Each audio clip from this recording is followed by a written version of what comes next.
Hello, and welcome back to another video on this Morpheus tutorial series. This is the second video in this series, so if you haven't watched the first one, I'll put a card right here so you can watch the one first. Here, I'll be assuming prior knowledge from that first video, so I highly recommend you watch that first. As we continue from the previous video, our focus will be on the usage and the implementation of the next three categories: global, cell types, and CPM. To illustrate our steps, I'll briefly explain both the cell populations and the analysis tab, but they'll have their own dedicated video as they are very important tools when it comes to obtaining data from your model. To shortly recap, we have so far set up the space and time parameters of our model. Before we delve into the first category of this video, we must first acknowledge that Morpheus variables and parameters resided in different scopes of the model. They are referred as local and global scopes. The most common use of local scope is the cell itself. For example, a local variable could be the quantity of protein inside a cell. The global scope helps us set up parameters and values in regions of the lattice that are not yet occupied for those local scopes. Although these values are coded in different scopes, they can interact with one another. Again, a much more in-depth and detailed description of such scopes can be found in the Morpheus documentation. For now, this will be as specific as we need it to be. Now, let's go to the first tab of this video. Let's initialize and open the Global tab by double-clicking on it. This will be our global scope. Here, we'll place parameters across our entire space. In the previous video, I mentioned that by the end of this series, we'll have code and run a simple one-cell simulation. Here, we continue that journey, and I would like to add some context to our final goal. On top of having a single cell being updated using cellular plots model, we'll have a cell traveling along a chemical gradient as well. And since the chemical gradient is in the whole lattice, it is a good idea to have it in our global scope. The best model component to describe a chemical gradient is called field, so let's add that to our model by double-clicking on it. The component field associates a scalar value to each lattice in our space, allowing us to set up values that are spatially dependent. As we have done before, we'll set up the symbol for this field, so we can retrieve its data in other parts of our model. Here, I'll name this field as chemical. For the value of it, we need to take in consideration the space lattice. If I simply put a constant here, every lattice will have the exact same value, which defeats the purpose of a chemical gradient. The idea here is that I want to have a chemical gradient that is stronger in the center of our grid, and it decays as we go further away from it. So to describe that, I'll use a Gaussian function. So let's write it down as we normally know it, as exponential plus x squared plus y squared. This is quite not right yet, as our model doesn't have anything defined as x and y, so we're going to need to call back our space parameters. Morpheus facilitates that a lot by including this box here with all of our model symbols. Here, we can see what information is packed in each part of our model. I'll click on space to show you. The first three things that we see is absolute, phi, and theta. Those will be our space data, but in polar coordinates. And then under those, we're going to get our standard rectangular coordinates, x, y, and z. We're going to need to replace our x and y in our Gaussian function with these ones. The way we do this is by saying from what symbol we're grabbing at first. We're grabbing from space, dot, and then what parameter from space we're grabbing. In this case, we're grabbing the x coordinate of space. And then we're going to do the same thing for y.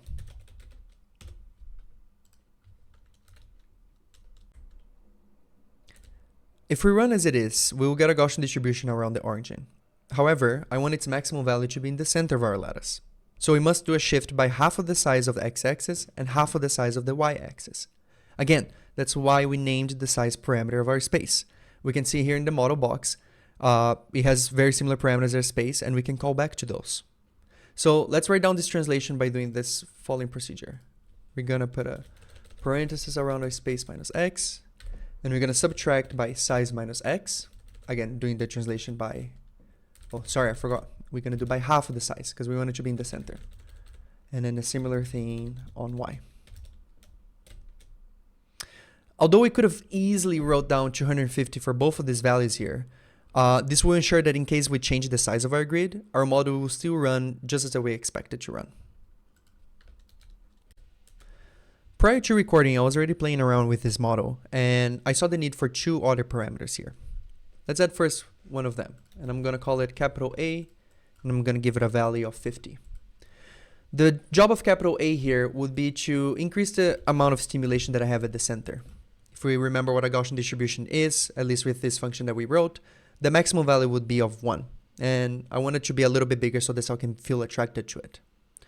Another thing that we need to take in consideration, meaning we're going to need to add another constant here, is going to be how big our space is. If we remember that our space is 500 by 500, those variables space.x and space.y are going to assume very large numbers. So I need a way to scale that down so the decay won't happen too fast. That would be my constant b, which is size.x times size.y times 0.09. And then I'm going to divide right over there by b. Again, the job of this is to decrease the decaying, and the job of A is to increase the simulation that I have at the center. A quick thing that I want to add here is that if we look at the way we set it up our coding, we have filled that depends on both A and B, and then below that we have defined A and B. Now, that is not a problem for Morpheus, as when you load this model in, it will load every single constant and parameter that you have at the same time. But it is good for us to move that field down underneath those constants, just so that it makes more sense. And again, it's a good way for me to show you this feature that we can just move things and order them as we want. Before we move on to cell types, it would be very nice if we can first see this chemical field in action. That way, we can verify if our model is giving the desired results. For that, I'll briefly move to the tab Analysis, but again, we will go in depth in this tab in our next video. For now, I'm just seeking a visual aid. Alright, let's go to Analysis then. Here we're going to refer to the model component to add a new plotter. And the only thing we will change here is the time step. We're going to set that to be 50. This will tell me how often my images are going to come in comparison to the time that we set up. Remember, our end time here was 500, so we expect to have 11 plots in total, from 0 all the way to 500. Then we're going to click on Plot. Once again, we're going to go to the model component, and we're going to add a field. The reason why we're adding a field here is because we want to see the chemical gradient.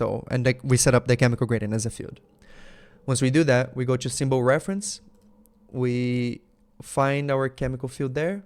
In that case, we just name it the chemical. And for now, that's how deep I want to go here in the Analysis tab. Again, we will have a separate video for this tab. And this is more than enough for us to do our first run in Morpheus. We'll now run our model for the first time. But we're just performing a check, just to see if the chemical gradient is behaving as we desire. We can run our model by simply hitting Run on the top ribbon. This will bring us to the simulation interface. In the middle here, we see all the files that are being generated by our model. For now, we only ask it to produce a series of images, starting from 0 and ending at 500. Another important file here is the model.xml.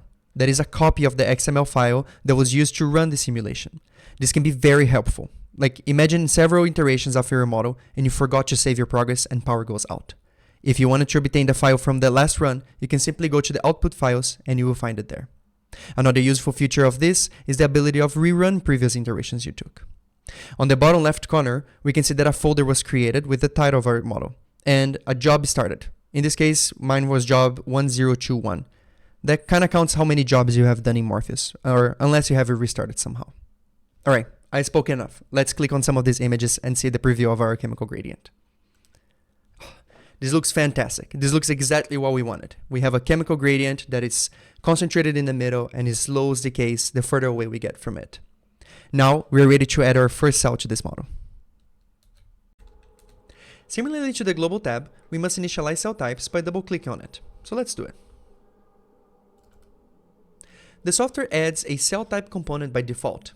Let's click on it and check what kind of attributes does it have. Under class, we'll find two options, biological and median. The biological is used to define the living parts of your model. In this context, we're going to be using to define our cell. The median class is used to define the extracellular matrix area. It is important to notice that here, we're defining the cell types of our model. If our model has multiple cells of the same type, you will not need to define each one of them separately. The second attribute to be defined is the name of such cell type. Here, I'll keep it simple and name it cell.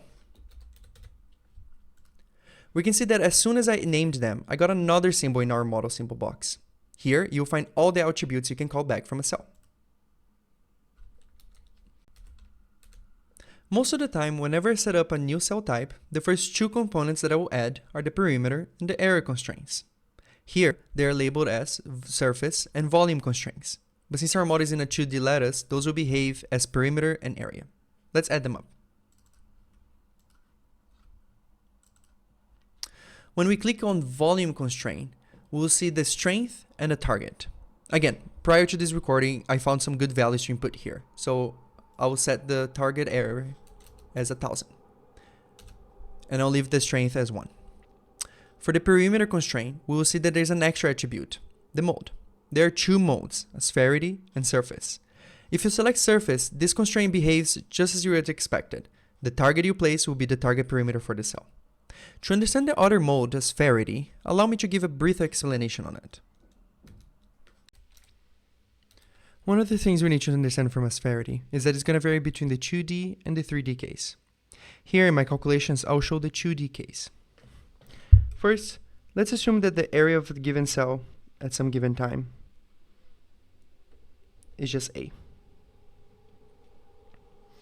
If we try to extrapolate the cell shape as a circle, we could figure out what radius that cell should have. By just simply saying that the area is equal to pi times such a radius square. Let's isolate for that radius over here. We can first divide both sides by pi, and then we're going to take a square root. Here I'll take the positive square root because we're talking about a radius. Alright, so if the cell has this radius and we're extrapolating the cell as a circle, we could also extrapolate the perimeter of such cell. We know that the perimeter of the cell is going to be 2 pi r. We already calculated the radius above, so I'm just going to include that here. And the square root of a over pi. And we can simplify this further to be 2 times the square root of a times pi. Alright, what does that mean for us here? It means that if on my perimeter constraint I inputted as 2 times the square root of a times pi, my cell would at all times kind of try to be a circle, or at least a perfect circle. So if we try to set up the target, again the perimeter target, equals to this perimeter that we found based on the area of the cell, this would again arise to a somewhat closer enough to a perfect circle. The way Aspherity works in Morpheus especially is by putting a little constant over there. This is where the Aspherity would go. So we can imagine that if the Aspherity is equal to 1, that's when our cell wants to be a perfect circle. If our Aspherity is bigger than 1, that means that we're going to be starting deviating the circle. That means we have too much perimeter to too low volume. They'll start to give some properties to our cells. They're going to start behaving a little bit more like liquid. If we shrink the Aspherity, meaning we have low perimeter for the given volume or for the given area, we're going to then have a very rigid cell, more like even more closer even to a perfect circle. This is how Aspherity will play in Morpheus. This is that ratio there. Whenever we select the mode as Aspherity and we input in a value for that, that's where Aspherity would go. It would be whatever we put it for the value times 2 times the current area of the cell and also pi. Oh, under the square root, of course. Because of this, I'm going to select the Aspherity of this model to be 1.2, just so then we have a little bit of degree and it kind of shows a little bit more perimeter. We'll see that when we see our results. Now our cell has shape and form. We're only missing one of its characteristics. Recall that our goal is to have this cell move upwards in the chemical gradient, so we need to add the Chemotaxis component to it. Let's find it here and add it. Once we click on this component, we'll see many attributes, honestly more attributes than we ever saw so far. But for the purpose of keeping it simple, we'll leave majority of them as they came by default. Under the field attribute, we'll write the symbol name of our chemical gradient that we defined in global. In this case, it was chemical.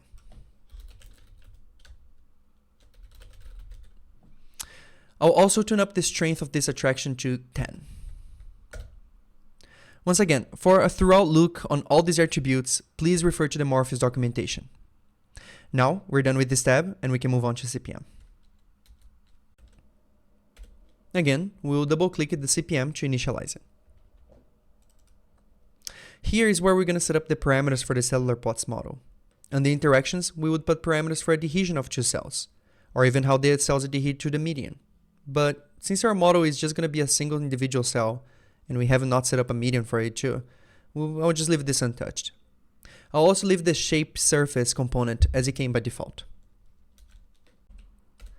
The most important component for us to add here is the Monte Carlo sampler, as without it, the cellular plots model would be frozen at its initial position. So let's add it. We can see that the Monte Carlo sampler came with 3 other subcomponents to set up. The first one of them is the MCS duration. This will be the ratio between the sampler time and the runtime of the simulation. For faster updates, I'll change this to 0.3, meaning that in 10 steps of our simulation, the sampler will have performed 30 steps. The next we will see is the Metropolis kinematics. Here we can adjust the temperature of the model. In technical terms, this changes the Boltzmann probability of accepting an update. And in less technical terms, the higher the temperature, the more random the updates will happen around the boundary of the cell. Here, I'll leave it as 1. And the same way, I'll leave the neighborhood setting untouched. Lastly, if we click on the Monte Carlo sampler, we'll see one attribute called stepper. We have 2 options for that, edge list and random. If we select random, then the sampler will choose uniformly at random 1 lattice point out of all the points in our space. If we instead choose edge list, then only those lattices that could potentially change the configuration will be selected, making the updates happen a lot faster and a lot more often. Here, I'll leave it as edge list. Similarly to what we did in the Analysis tab, we'll take a quick look at the CellPopulations tab. We'll go more in depth over that tab in the next video. Alright, so first we're going to initialize it by double-clicking on it. Here is where we're going to provide the information on how our cell population will initiate. So clicking on population, we will see the size attribute. This reflects on how many cells are going to be initialized. In our case, this will be left as 1. Under type, we will call this cell type that we have created. In this case, simply called cell. After changing the settings, we'll add a component called initial circle. This will create a circle where the cells are going to be distributed over. I'll gloss over some details here, as again, I will further explain them in the future. For the mode, we'll leave as regular, and we'll change the number of cells to 1. Now clicking on the dimensions, we're going to center our circle at 100 and 100, and we're going to leave it at a radius of 1. That way, we're able to initialize our model and do our second run now. Now, we're ready to see our results. For that, we will return to the Analysis tab. Then, where we added the chemical field, now we also need to add the cells plot. So simply click on Plot and add the component called Cells. For now, we can leave every setting as it is. And let's run the model for a second time and see if our model is working as we expected. Alright, we're ready to just run the model. So I'll click on Run again on the top ribbon. And as this is loading, again, I just want to tell that we're just generating the images here. We'll go a lot more in depth on how to get data, cell tracks, and everything in the next video. Another thing that I wanted to say is, although we're generating images and not a video, I like to see this way just a little bit more dynamic. Let me show you how I do it. I first, for example, click on the plot 0, 0. And by the way, if you're paying attention, there's like an extra dot here. That mini dot is our initialized cell. It initializes as just 1 point, so we will quickly expand it. And we can see here, by the time 50, our cell has expanded quite a lot. So how do I see this a little bit more dynamically? I clicked on a plot 50, and I'll just use my keyboard arrows to go up and down as if I'm just passing on time like this. Let's see if our cell is actually following the chemical gradient now. Perfect. This is working really good. Awesome. So we have coded and run our simple 1-cell simulation. And not only that, but it follows the chemical gradient, which is honestly, in my opinion, pretty awesome. I just want to jump in real quick, just to tell you that we can see that the boundaries of the cell are very like random, and they're very like, well, kind of like the liquid like that we wanted, right? We set it up our Aspherity as 1.2. You could make this a lot more rigid by changing that Aspherity. So just shrinking that down and making it look more like a circle. Another thing that we can notice is that our cell kind of gets all elongated as we follow the chemical gradient. And it kind of makes sense, right? Because the front of the cell is filling a lot more that chemical than the back of the cell. So it kind of runs faster towards it. But once we start approaching that middle, it kind of stabilizes again into that more circular kind of shape. Again, that's pretty cool. All right, let's go to our final recap and let's end this video here. Before we conclude, let's quickly recap what we've learned today. We talked about how variables in Morpheus are separated by scopes. Local scopes are usually the variables and parameters that are defined within the cell, and global is used to define values across the space. With that, we set up our chemical gradient as a field inside the global scope, right here. Then, under cell types, we're able to define the characteristics for each living object in our model. In our simple example, our cell only had 3 characteristics: its area, perimeter, and the chemotaxis. Then, we finished by setting up how the cellular POTS model would evolve in our setup, by adjusting parameters such as how many updates per model unit would be performed, and the probability of these updates being accepted. We quickly brushed through other tabs today, such as cell population and analysis, just so that we could have a nice first visual for our coding. These 2 tabs, together with the parameter strip, will be explored more in depth in our next and last video of this short tutorial series. I hope to see you there.